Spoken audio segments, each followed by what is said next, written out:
안녕하십니까. 자, 오늘은 204페이지 지붕공사 파트 보도록 하겠습니다. 자, 지붕공사는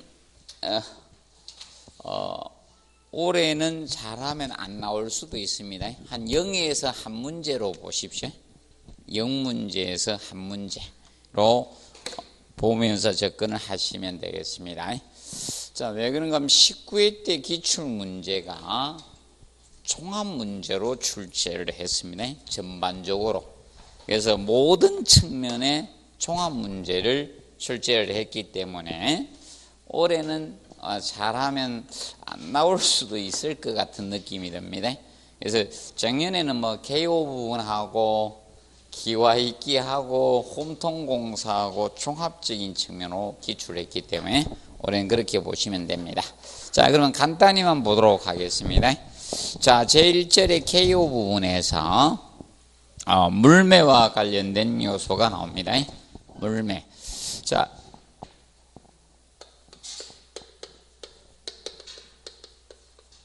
이 지붕공사적인 측면은 먼저 그 개요 부분을 보시면 물매 개념이 나오겠죠. 물매. 자, 물매라는 것은 경사죠. 경사나 이 기울기의 개념이 됩니다. 경사나 기울기를 갖다가 두는 것을 물매라고 합니다. 그러면 비나 눈이 왔을 때, 자, 비나 눈이 흘러내려가야 되겠죠. 지붕 위에 다 모아둘 수는 없습니다. 하중으로 작용되니까 내려보내기 위해서 경사를 두는 것을 물매라고 칭하고 있습니다.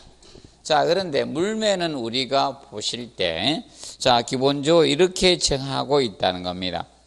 자, 왜 그러냐면 건축물의 크기에 따라서 지붕 크기가 어떻게 달라지잖아요. 그래서 일일이 수평과 수직에 대한 비율로 다 나타낼 수가 없기 때문에 우리가 약속을 한 겁니다. 그래서 보통 수평 10cm에 대해서 수평 10cm에 대해서 직각 삼각형의 수직 높이로 나타내는 거예요. 수직 높이로. 그래서 이제 수직 높이가 몇 cm야? 이걸로 나타내는 겁니다. 그래서 수직 높이가 예를 들어서 이것이 5cm라 하면 5cm 물매라고 읽을 수 있다는 겁니다. 수직 높이로 나타내는데 이때 5cm라 가정합시다. 5cm면 뭐 5cm 물매 해도 되고요. 아니면 10분의 5 물매 이렇게 명칭해도 되고요. 아니면 5대 10 물매 이렇게 표현할 수가 있다는 겁니다. 그 기준 정리해 두시고요. 그런데 자, 거기 보면 대물매하고 대물매 개념이 나옵니다. 자, 대물매와 대물매는 정확히 경사도를 따졌을 때 45도 경사입니다. 수평 10cm에 대해서 직각 삼각형의 수직 높이가 정확히 10cm가 돼요. 10cm. 그러면 이 경사도 개념이 45도 경사가 나옵니다. 45도 경사. 그래서 이제 이 10cm 물매인 이 45도 경사, 이 물매를 대물매라고 하겠다는 겁니다. 대물매. 그래서 대물매는 정확히 몇 도 각도? 45도 각도의 물매 경사만 대물매라고 칭합니다. 그럼 이거보다 경사가 더 심한 것들도 있을 것이다. 그래서 자, 이렇게 더 심한 물매들도 있을 거 아닙니까? 이 계속 진행이죠. 그래서 45도 이상 경사입니다. 45도 이상 물매를 총칭해서 우리가 대물매라고 칭하는 거예요. 그래서 대물매하고 대물매하고 정확히 구분을 해 두시면 된다. 그럼 누가 더 경사가 가파릅니까? 대물매가 더 가파른 거죠. 자, 그래서 이것은 보통 일반 건축물에는 잘 사용을 하지 않습니다. 보통 종교, 상징성 나타낼 때 많이 하죠. 그래서 교회의 첨탑 같은 경우이죠. 교회의 첨탑이 보면요, 굉장히 가파르게 되어 있죠. 뾰족해가지고, 맞죠? 그럴 때 이 대물매하죠. 지붕이 대물매한데 잘 못 봐죠. 그래서 그렇게 보시면 되겠습니다. 간단히 알아두시고요. 자, 그 다음에, 자, 우리가 이제 그거 알아두시고, 그 다음에 이제 우리가 비교할 때, 물매를 비교할 때, 물매를 우리가, 물매를 되게 한다, 뜨게 한다, 이렇게 표현합니다. 되게 한다, 또는 뜬 물매를 한다, 뜨게 한다, 이렇게 표현합니다. 물매를 되게 한다, 뜨게 한다는 것은, 되게 한다는 것은, 급경사로, 급한 경사로 한다 이거고, 되게 한다는 것은, 뜨게 한다는 것은 완만한 경사로 한다는 내용입니다. 자, 그러면 이 경우는 비교 대상일 때, 비교할 때만 쓰는 개념이에요. 자, 그러면 예를 들어서 A하고 B 지붕이 있습니다. 지붕 면적이 요만한 지붕이 있을 거고요. 그러면 이거보다 A 지붕은 이 정도 있는데 B 지붕은 지붕이 더 크네요. 그리고 이 C 지붕은 더 크네요. 그러면 이제 자꾸 지붕이 더 커질 거 아닙니까? 그러면 얘하고 비교했을 때는 지붕 면적이 커지면 얘가 어떻게 더 급한 경사를 해야 되거든. 얘하고 비교할 때는 얘가 어떻게 더 급해야 돼요. 비교할 때 되게 한다, 뜨게 한다 이렇게 표현을 하는 겁니다. 물매를. 명심하지? 물매를 뭐 할 때 비교 대상일 때. 참, 본인 내가 막 이쁜 줄 알았는데 옆에 더 이쁜 하면 내가 더 안 이뻐지죠? 그런 게 있잖아요. 옛날에 태극기 휘날림이 있죠? 거기에서 원빈도 참 잘생겼는데죠? 장동건 옆에 들다 보니까 약간 죽대요, 그 당시. 그때 장동건이 조금 젊었을 때라서. 지금은 안 되게, 지금은 좀 나이 들어서 근데. 그래서 이 비교할 때, 되게 한다, 뜨게 한다는 것은 비교할 때 쓰는 용어다. A하고 B. 이런 걸 비교할 때 쓰는 용어입니다. 그래서 205페이지 상단에 보시면 물매 일반적 사항이 나옵니다. 물매 일반적 사항에서 자, 1번 개념 물매. 자, 이것은 이거죠. 이것들이 여기 주어진 1, 2, 3 지금 4가지 주어졌죠. 이 4가지 제외하고도 더 영향을 주는 요소죠. 물매를 갖다 결정하는 요인들이에요. 물매의 결정 요소들이 여기에 해당이 됩니다. 물매의 결정 요소인데 먼저 1번에 지붕 면적, 지붕 크기가 영향을 준다는 거죠. 지붕 면적. 지붕 면적이니까 지붕 크기예요. 지붕 크기를 이야기하고 있는 거죠. 지붕 면적과 물매는 우리가 비례 관계가 됩니다. 물매는. 그래서 얘하고 두 가지는 물매하고는 비례 관계의 성립이 됩니다. 비례 관계예요. 그래서 지붕 면적이 클수록 물매는 어떻게? 급한 경사로 해야 된다. 대개 처리를 해야 됩니다. 기억하시고 지붕 면적 개념하고 그런데 2번하고 헷갈리면 안 됩니다. 재료의 크기 개념하고 재료의 크기. 자, 재료의 크기하고 물매의 관계는 반비례 관계가 성립이 됩니다. 얘하고 얘는 반비례 관계예요. 반비례 관계가 됩니다. 그래서 재료가 커지면 어떻게 됩니까? 물매를 완만하게 할 수 있고. 자, 왜냐하면 재료 크기가 커지면 예를 들어서 동일 면적의 지붕을 우리가 공사를 하는데 면적이 같아야죠. 항상 학문은 조건이 같아야 되니까. 자, 그런데 얘는 재료 큰 걸 2개를 썼어요. 이렇게 2개를 썼고, 그럼 이연부가 하나밖에 없죠. 이연부가 하나면 누수의 가능성이 적잖아요. 아들이 하나면 걱정을 한 가지만 하면 되죠. 근데 한 10명이다 그러면 와, 돌아가면서 걱정 시죠. 웃을 일도 많겠지만. 그러면 이겁니다. 재료의 크기가 어떻게 이렇게 작은 재료를 써서 작은 재료 쓰면 이연부가 많아지죠. 맞아요? 이연부가 많아지니까 누수의 가능성이 높아집니까? 줄어듭니까? 많아지죠? 그러니까 급하게 경사를 둬서 빨리 물을 내려가도록 처리를 해야 되는 거예요. 그래서 재료 크기가 클수록 물매는 완만하게 할수록, 반대로 재료가 작아지면 어떻게 물매는 급한 경사로 처리를 해 주셔야 되는 거예요. 그래서 주의하실 거, 지붕 크기하고 재료의 크기 있죠. 지붕 크기하고 재료의 크기는 반대로 나타난다는 점을 꼭 명심을 해 두시기 바랍니다. 정리를 해 두시고요. 그 다음에 3번에 비나 눈이 많이 오는 지방, 결과적으로 적설량이나 강수량이 영향을 준다는 거죠. 맞죠? 적설량이나 강수량이 많이 오는 지역은 물매를 어떻게? 급한 경사로 해야 되는데, 그럼 예를 들어서 이겁니다. 지금 대전보다는 어디가? 속초가 많이 오겠죠? 속초보다는 대관령이 많이 오겠죠? 맞죠? 울릉도 이런 데 많이 올 거면, 그럴 경우는 급한 경사로 처리를 해줘야 된다는 겁니다. 그러면 일단 지붕 면적, 지붕의 크기가 영향을 주고, 그 다음에 그 재료의 크기가 영향을 주고, 적설량이나 강우량이 영향을 준다는 겁니다. 그리고 네 번째, 재료의 뭐다? 내수성이 영향을 준다. 내수성은 물에 견딜 수 있는 성질이 무엇이다? 내수성이잖아요. 내수성이 클수록 물매를 뭐다? 완만하게 할 수 있죠? 뜨게 한다. 그래서 이제 미리 이야기해서 뜨게 한다, 되게 한다는 것을 명심하세요. 뭐다? 비교할 때 쓰는 문장이라는 점 기억을 해 두시면 되겠습니다. 자, 그러면 내수성이 좋다는 것은 어느 기준으로 내수성이 좋은지 알 수가 없잖아요.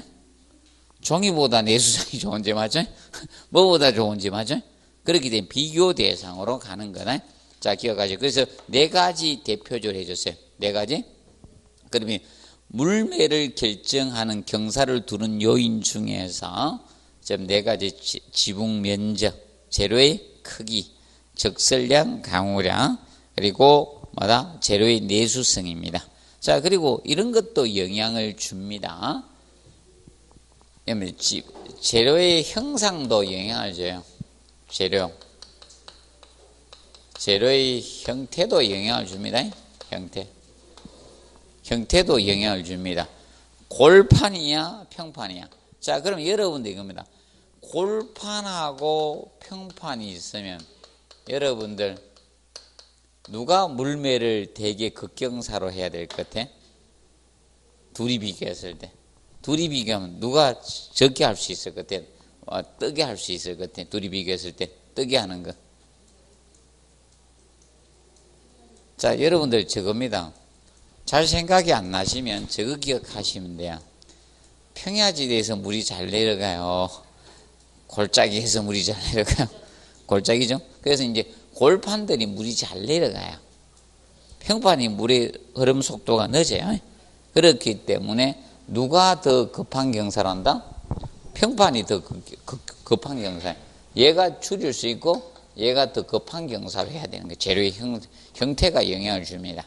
어떻게 만들어지느냐? 그것도 영향을 줄 수가 있는 겁니다. 어쩌면 기억을 해 놓으시면 되겠습니다. 그리고 물매의 최소한도 나오죠. 자, 205페이지 물매의 최소한도 보시면 얘는 거의 출제를 했고요. 마지막 순서 남았습니다. 순서가 남았습니다. 순서 부분이. 그래서 큰 거에서 작은 걸 물을 수도 있고 작은 거에서 큰 쪽으로 갈 수도 있습니다. 그리고 4번에 재료의 조건에서는 2번 가지고 8회 때 한번 물었습니다. 열전도율이 적은 재료가 좋은 재료입니다. 그래서 열전도율이 커봐요. 와, 열전도율이 크면 여름에 찜질방돼요. 겨울에 추워 죽습니다. 그래서 열전도율이 최대. 그래서 여러분들 이 재료가 열전도율이 클 끝에 이 머리털이 적을 것입니까? 네, 적습니다. 이 큰지 적은지 경험하시고 이 겨울에 가서 대부분 경험돼. 빡빡 밀고 한번 나가보세요. 진짜 춥습니다. 맞아요?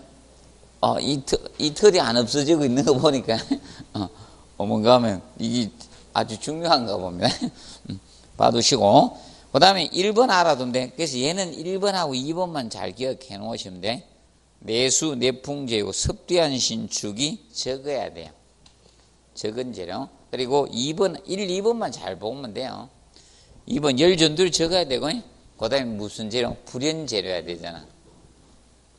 그래서 우리 옛날에 지붕이 잘못된 게 초가지붕이 불연재료가 아니죠.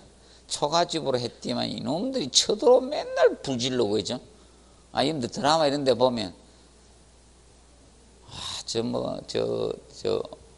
원나라 몽골인들 쳐들어왔을 때 불지르고 맞죠? 또 청나라 쳐들어왔을 때 병자호랑 임진왜란 계속 불지르다 봐보죠. 이 지붕이 불연재료가 아니라서. 그거 정도 한번 보시면 됩니다. 자, 그리고 거기 206페이지 있죠. 206페이지. 작년에 처음으로 그 박공 지붕을 언급을 해서 지문에 나왔어요. 제가 이 지붕 중에 몇 가지는 지붕을 해드리고 가잖아요, 항상. 그래서 박공은 뭐가 됩니까? 네 방향, 두 방향으로만 경사가 졌죠. 이게 박공이에요. 이 박공이 언급이 된 게 제일 처음도 있지만 공동주택 있죠. 고층 공동주택이 지붕이 그잖아. 경사 지붕이 박공 지붕으로 설계되어 있거든. 두 방향으로 경사 지은 거야. 근데 거기 보시면 네 방향 지은 것은 모임 지붕도 있지만 뭐다? 거기 방형 지붕도 있잖아요. 맞죠? 방형 지붕도 네 방향이거든. 그리고 네 방향 많아요, 사실.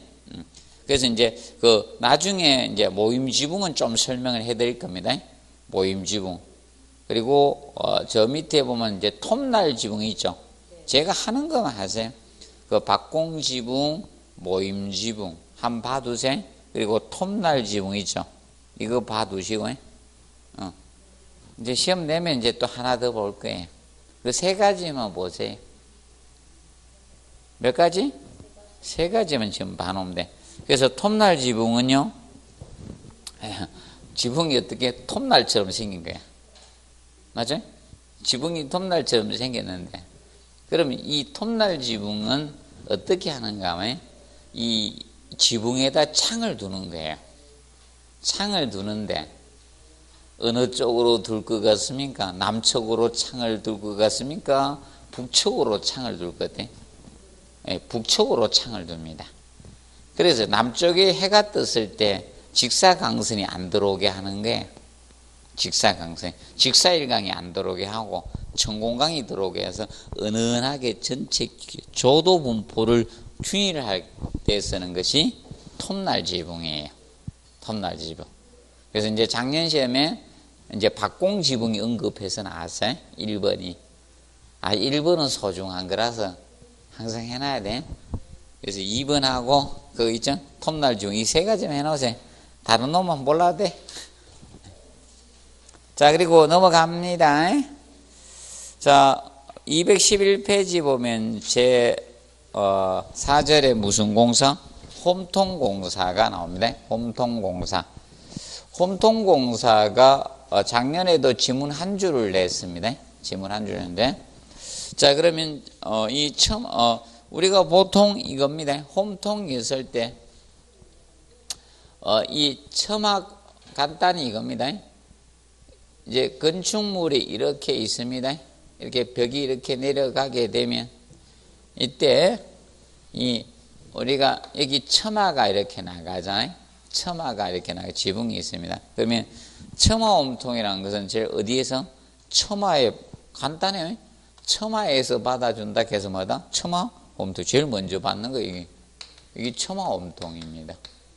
첨화 끝부분에 설치한 홈통은 자, 지붕에 물을 안전하게 집 안으로 내려보내는 뭐다? 자, 그것이 홈통인데 이때 이게 첨화 홈통이고 그다음에 이제 이렇게 이제 모아서 밑으로 보내야 될 거 아닙니까? 깔때기 모양처럼 생겼다 해서 이거 뭐라 한다? 깔때기에 첨화에 설치한다 해서 첨화 홈통. 그리고 깔때기 모양처럼 생겼다 해서 깔때기 홈통이라 해요. 깔때기 홈통. 그리고 이 수직 홈통인 선홈통에다 깔때기 홈통을 꽂아 넣었어요. 이 수직 홈통인 선홈통입니다. 이 선홈통이 수직 홈통이거든. 여기다 이제 꽂아 넣어요. 이게 선홈통인데 이때 이 마무리를 이쁘장하게 하기 위해서 여기에다가 장식홈통을 설계를 하는데, 여기다가 장식홈통을 우리가 설치합니다. 그래서 홈통이 대표적인 거예요. 자, 그래서 어떻게 공부하는가 하면 이렇게 공부하면 돼. 우리가 지붕털이잖아. 물 들어가는 순서 하면 돼. 이게 무슨 홈통? 첨화홈통, 깔때기, 장식, 선홈통 이렇게 하시면 돼요. 이 4개가 13회 때 시험 내세요. 그래서 혹시나 낼 거 없을까봐 하나 추가해서 내는 거 연습합니다. 그리고 요 밑에는 이제 낙수바지, 밑에는 낙수바지고, 자, 그런데, 자, 우리나라의 서울지방, 경기지방에, 자, 보통, 자, 이 건물 형태가 기역자 형태의 집이 많았어요. 옛날에 한옥들이. 기억나시죠? 초반부터 아파트 살던 건 아니었죠? 젊은 분들은 초반부터 아파트 살았지만, 연세 없는 분, 이건 다 젊었네? 왜 이래 여기 이상하게 젊다. 다른 데 가면 젊은 게 아닌데, 다 나보다 한 수 더 하시는 분들이 많던데, 이야기 안 해야 되네. 그래서, 여기 보면 지붕이 이렇게, 건물이 이렇게 뭔가 하면 기역자 형태가 많았어요. 우리나라가 북서계줄풍이 많이 불다 보니까, 그죠? 기역자 형태의 집이 많았습니다. 그렇다 보니까, 집이 어떻게 되는가 하면 지붕을 이렇게 만들잖아요. 이제 이 지붕을 이렇게 지붕마루 해서 이렇게 만들 때, 이렇게 만듭니다. 근데 여기하고 사이에 뭐가 지는가 하면 여기에 골짜기가 지잖아. 산과 산다에도 골짜기. 여기가 지붕골이잖아. 지붕의 골짜기잖아요. 맞죠? 그래서 이걸 뭐라고 한다? 지붕골이라고 하거든. 지붕골. 그래서 이제 지붕골에 설치하는 홈통을 여기 이제 홈통을 이렇게 대가지고 물이 내려온 밑에서 첨화 홈통에서 받아주거든. 지붕골 홈통이 있으면. 그러면 지붕골 홈통이 혹시 주어지면 이게 먼저예요. 무슨 첨화 홈통 전이에? 그러면 이 골짜기로 물이 싹 내려오면 그걸 무슨 홈통? 첨화 홈통에서 받아서 밑으로 내려보내는 거예요. 혹시 지붕골 홈통, 그 지붕골에 설치하는 홈통은 무슨 홈통? 간단해. 어려워하지 마. 지붕골, 지붕의 골짜기에 설치하는 홈통은 무슨 홈통? 지붕골 홈통이라고 해. 자, 그럼 내가 어디 이렇게 붙잡혀 있어가지고 물을 안 줘, 이 인간들이. 그러면 어느 날 비가 오면 받아 먹어야 될 거 아닙니까? 이렇게 해서, 맞죠? 골짜기로 타고 내려온 물이 이렇게 잘해가 받아 먹으면 돼. 지붕골 홈통 먼저 와서, 그다음에 무슨 홈통? 첨화 홈통, 깔때기, 장식, 선 홈통, 낙수바지. 이 순서대로 가게 됩니다. 자, 혹시 얘가 주어지면 이거 위에 간다. 이렇게 정리해 놓으시면 되겠습니다. 기억을 해 놓으세요. 그래서 봐두시고요. 그 다음에 넘어갑니다. 217페이지 제7자 방수 및 방석공사에 들어갑니다. 방수 및 방석공사. 자, 이 방수 및 방석공사는 하나에서 두 문제로 많이 하나에서 두 문제인데, 최근에 두 문제를 많이 출제했습니다. 방수공사에서는. 자, 이 방수공사는, 여러분들이 아마 이렇게 될 가능성이 높습니다. 아파트하고 연관된 방수를 많이 내요. 기본적으로. 개별적인 문제가 나오는 것은 종합 문제는 아파트와 관련 없는 방수도 지문이 나올 수 있는데 거의 아파트하고 연관이 있어요. 그럼 아파트가 있을 때, 이거죠. 지붕, 옥상 부분이 있을 거고, 그 다음에 지하 부분이 있습니다. 근데 이거는 관리적인 측면이잖아요. 그러면 여기에는 지하나 지붕, 옥상은 과거에는 거의 아스팔트 방수로 했어요. 지금 현재 우리나라 지어진 건축물의 한 70% 가까이는 아스팔트 방수라고 보면 돼요. 옛날에 아파트들 거의. 그래서 아스팔트 방수였다가 이것이 뭐로 바뀌고 있다? 지금 현재 토막 방수나 시트 방수로 해요. 현재는 시트 방수 둘 중에 하나인 거예요. 이렇게 갑니다. 그런데 가장 많기 때문에 관리적인 측면에도 지금 현재는 공사를 안 해도 아스팔트 방수가 제일 중요한 거예요. 얘가 가장 많이 출제를 했던 거예요. 현재까지. 자, 그리고 아파트 뭐가 됩니까? 이 세대 방수가 이거라겠죠. 욕실이 무엇이다? 시멘트 액체 방수예요. 그래서 세대에서 대장은 얘야 시멘트 액체 방수입니다. 시멘트 액체 방수입니다. 그런데 이제 발코니죠. 발코니가 모르타르 방수를 했거든. 모르타르 방수. 방수 모르타르로 방수했거든요. 그리고 이제 창호 있죠. 샤시. 창호에 실링 방수를 했어요.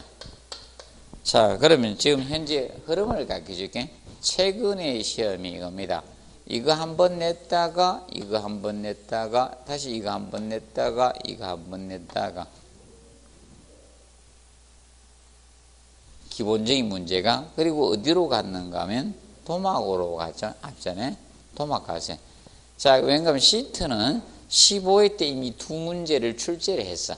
15회 때 15회 때 두 문제를 출제하고 더 이상 바로 내기는 힘들어. 그래서 16, 17 쉬었던 겁니다. 16, 17, 18, 19 4회 동안 푹 쉬었어. 자, 그러면 이겁니다. 최근의 흐름이 이게 여기 한번 냈다가 이쪽에 한번 냈다가 이쪽에 한번 냈다 이렇게 왔다 갔다 했었어요. 한 문제씩은. 간혹가다 이쪽에 배분이 다 되는 경우도 있었고. 그런데 여러분들 이겁니다. 그래서 이제 앞전에 바로 이게죠. 19회 때 토막 방수가 나왔습니다. 19회 때. 그러면 토막은 올해는 할 필요가 없어요. 올해는. 종합문제 지문밖에 없어. 자체적으로 한 문제가 나왔기 때문에 올해는 토막 방수를 안 해야 돼. 그럼 여러분들 보면 옥상이나 지하에 색깔 칠해놓은 거 있죠? 예, 거기 색깔이 따르면 아니야. 색깔이 다 있어야 돼. 타이어 자국이 이렇게 보이는 데 있죠? 그건 토막 방수 아니야. 그거는 하드너 마감이야. 바닥을 강화시킨 거야. 그거는 아닙니다. 지하 주차장에 있죠. 따라가지고 어떤 데는 색깔 칠해지고 어떤 데 색깔 안 칠해져 있죠. 그거는 토막 방수 아닙니다. 명심하세요. 그건 토막 방수가 아닙니다. 그리고 이제 여기서 이제 제일 먼저 나왔던 방수가 뭘 것 같아요? 우리 시험에 제일 먼저 나왔던 방수가 누가 제일 먼저 나왔었거든? 이 6가지 중에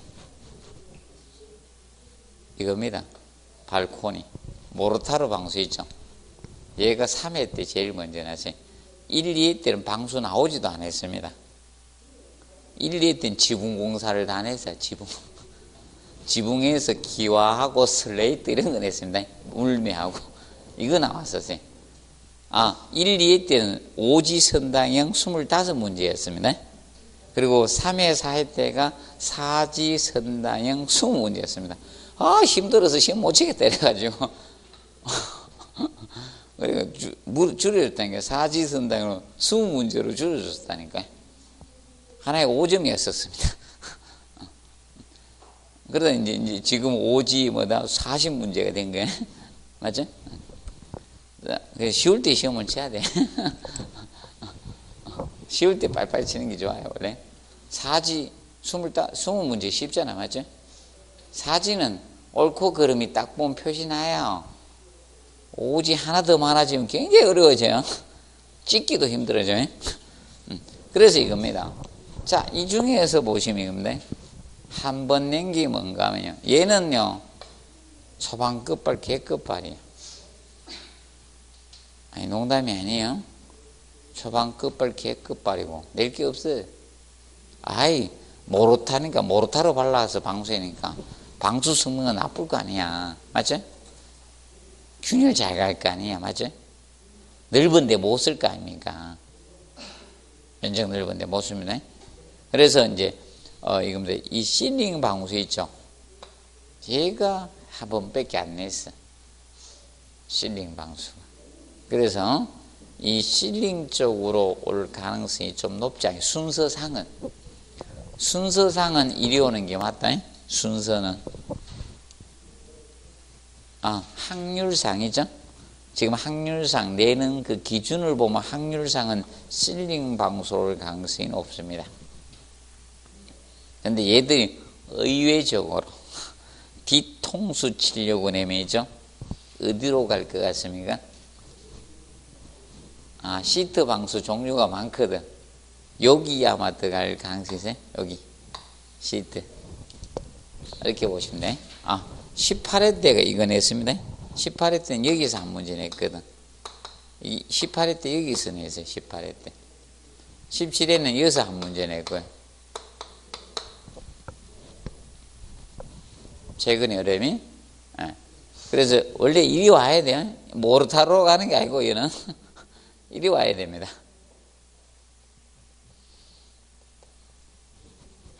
자, 기억을 해두시고 보시면 됩니다. 그러면 217페이지.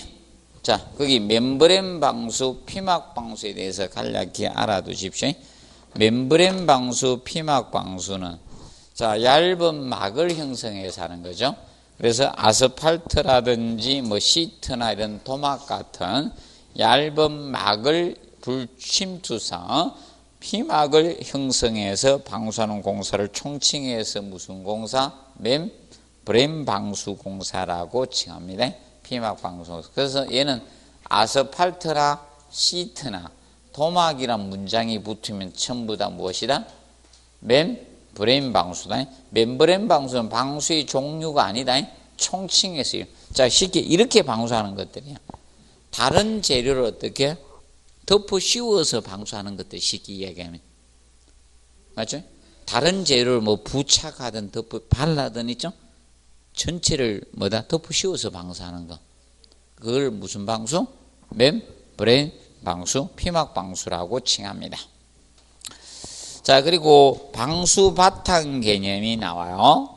자, 이 방수 바탕에서는 우리가 제일 중요한 것이 바로 이겁니다. 페이지 218페이지 보시면 자, 바탕 형성에서 방수 바탕 형성에서 보도록 하겠습니다. 자, 이 바탕 형성적인 측면에서 주의하실 것은 자, 바탕을 자, 거기 5번 하고 있죠? 6번을 잘 보시면 돼. 바탕 형성에서 바탕 형상적인 측면에서 바탕을 정리해 놓고 방수공사하지 그냥 할 수는 없잖아요. 자, 그래서 이 바탕 형상에서 그 5번하고 6번을 잘 봐두세요. 5번하고 6번. 자, 이 부분이 의미하는 바는 이겁니다. 오목모서리하고 무슨 모서리? 볼록모서리. 자, 여기가 이겁니다. 자, 옥상입니다. 옥상 바닥판인데, 여기 올라가는 길이 이렇게 벽이 올라가다가 이렇게 다시 이런 식으로 될 수가 있다. 자, 그러면 지금 현재 요것이 무슨 모서리다? 오목모서리. 여기 요 부분이 오목모서리예요. 여기 오목모서리고요. 요것이 무슨 모서리다? 볼록모서리입니다. 여기 볼록모서리가 되는 거예요. 볼록모서리. 자, 그러면 바탕 처리를 할 때 이렇게 해주라는 겁니다. 자, 바탕 처리할 때 자, 이렇게 해서 평활하게 해줘야지 방수를 할 거 아닙니까? 그럴 때 오목모서리의 경우는 자, 거기 방수에 따라 틀려진다는 거다. 거기 보시면 아스팔트 방수는 뭐로 한다? 삼각형으로 해라. 아스팔트 방수의 경우는 삼각형으로 하라는 겁니다. 삼각형. 그러면 아스팔트 방수의 경우는 어떻게 하라? 직각으로 하지 말고 이렇게 해주라는 겁니다. 이런 식으로. 그러면 실제로 이렇게 하면 요 분이 삼각형이 되잖아. 이렇게 해서 삼각으로 처리해 주다 이거예요. 삼각. 그래서 아스팔트 방수는 삼각형이고 나머지 방수는 다 이외의 방수는 뭘로 한다? 직각이다. 이외의 방수는 직각으로 해두시면 됩니다. 직각. 자, 왜 그런가 하면 아스팔트는 아스팔트 펠트나 루핑 방수지를 이용해요. 방수지가 직각으로 딱 꺾여버리면 있죠. 거기 문제가 생길 가능성이 높다. 그래서 두 가지 측면이 방수지 꺾임 방지하고 그 다음에 아스팔트의 부착을 좋게 하기 위해서 우리가 무슨 경우나 삼각형으로 합니다. 이유까지 설명해 드렸어요. 여러분들이 시방서 보면 이유 같은 거 하나도 없어요. 원래. 그래서 삼각형으로 하는 목적이 아스팔트의 부착이 잘 되고 하고 방수지 꺾임을 방지하기 위해서 우리가 무슨 형으로? 삼각형으로 처리를 해줍니다. 근데 이외의 방수들은 직각으로 처리해 주면 된다. 자, 왜 그런가 하면 예를 들어서 도막 바르는데 직각이라고 못 바를 이유 없죠? 아닙니까? 우리 뭐 이 직각이 됐더니 다 바르잖아. 맞죠? 잘만 바르죠?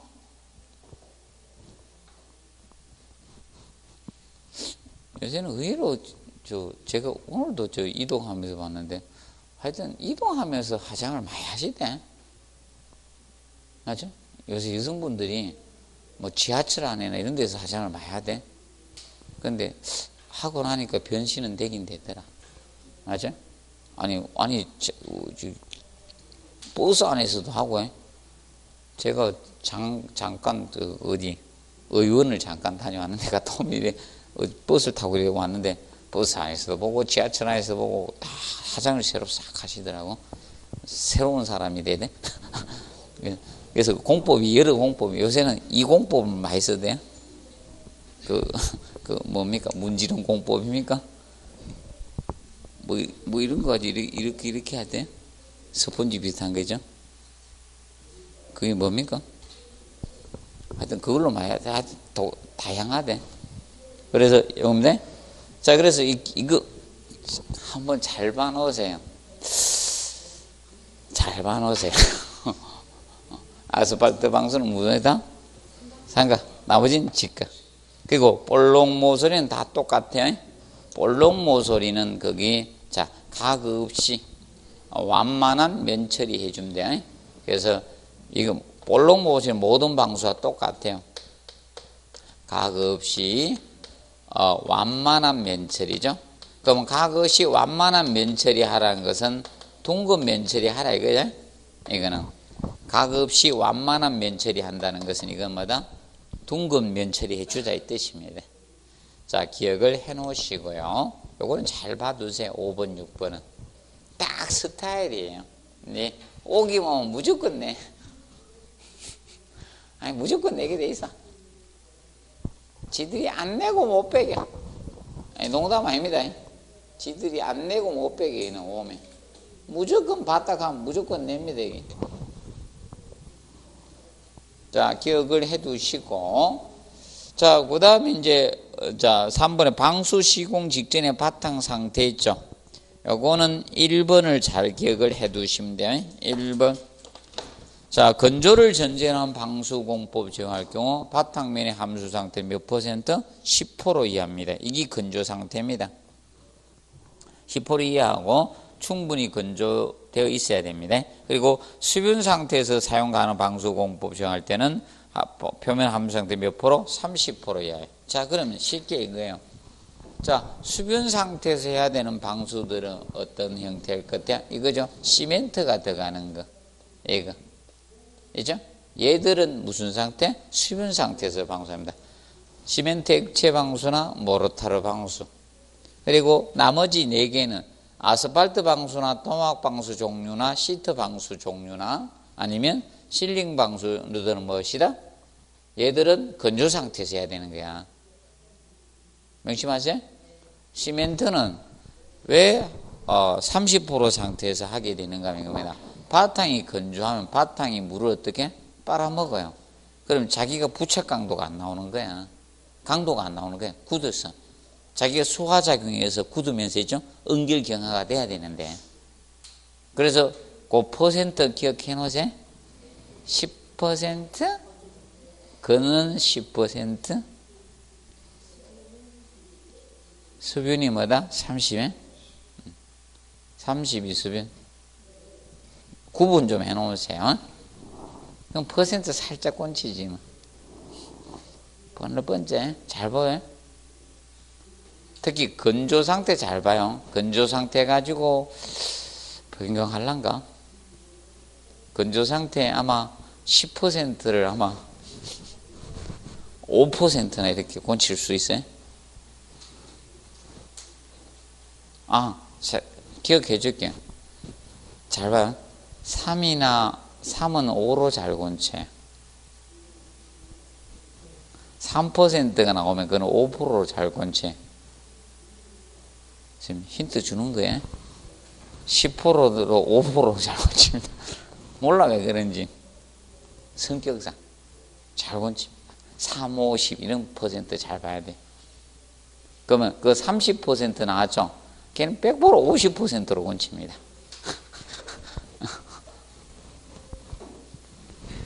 자, 그래서 좀 봐두십시오. 퍼센트 잘 보시고요.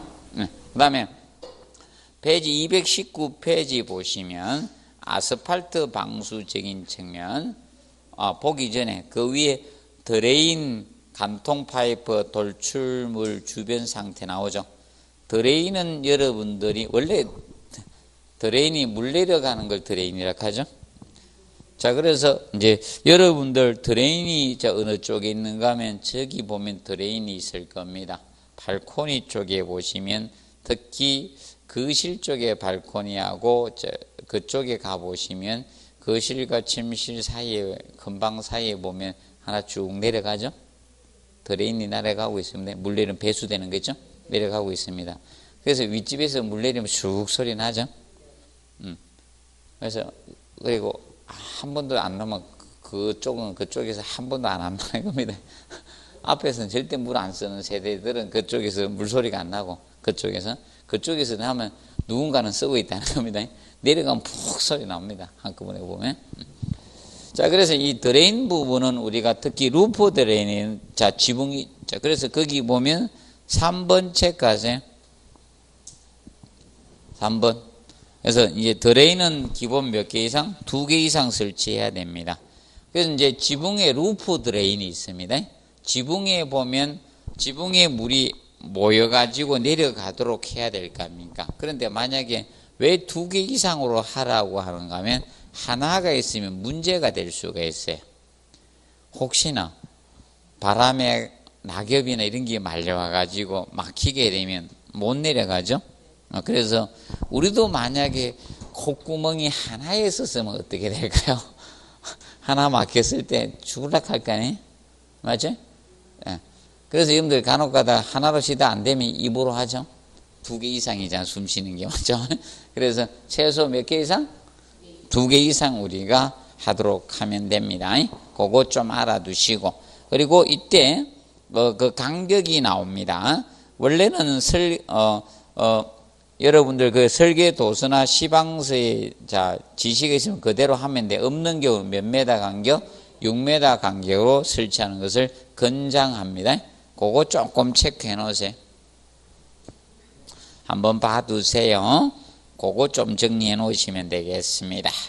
그리고 1번 체크해 놓으면 돼. 1번. 자, 드레인은 RC 또는 뭐다? PC. RC는 뭐라 했어요? RC. Reinforced Concrete. 철근. RC는 철근 콘크리트라 했죠? 앞에서 배웠죠?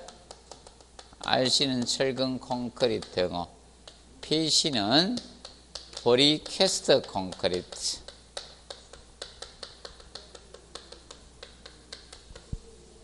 PC는 또 퍼스널 컴퓨터 이러면 안 돼요. PC는 뭐다? 프리캐스트 콘크리트. 프리캐스트 콘크리트를 PC라고 합니다. PC. 그래서 콘크리트 타설 전에 그 부집의 고정 시 콘크리트에 매립하는 것이 뭐다? 원칙이에요. 매립하는 것이 원칙이다. 그래서 루프 드레인, 그래서 여러분들 그 쇠가 매립돼 있잖아요. 그 쇠 있죠? 그 물 내려가는데 있죠? 쇠 있는 그게 루프 드레인이거든. 근데 거기 보면 낙엽 이런 거 완전 들어오지 말라고 어떻게 이렇게 구멍이 조금씩 이렇게 나 있죠? 그게 뭐다? 드레인이거든. 물 내려가는 부분. 그래서 이제 그래서 요거는 매립이 원칙이야. 그래서 핵심 포인트가 뭘 것 같아 여기에서? 핵심 포인트 1번이 매립. 노출하면 안 돼요. 매립하면 안 되고, 노출하면 안 되고, 매립이 원칙이다. 매립을 아마 다르게 아마 쓸 겁니다. 그거 조금 주의해서 봐두시면 되겠습니다. 봐두고. 그 다음에 이제 아스팔트 방수적인 측면에 대해서 첫 시간이 좀 힘드니까 또 끊기가 애매해서 중간에 끊어야 될 것 같아서 잠시 휴식하고 하도록 하겠습니다.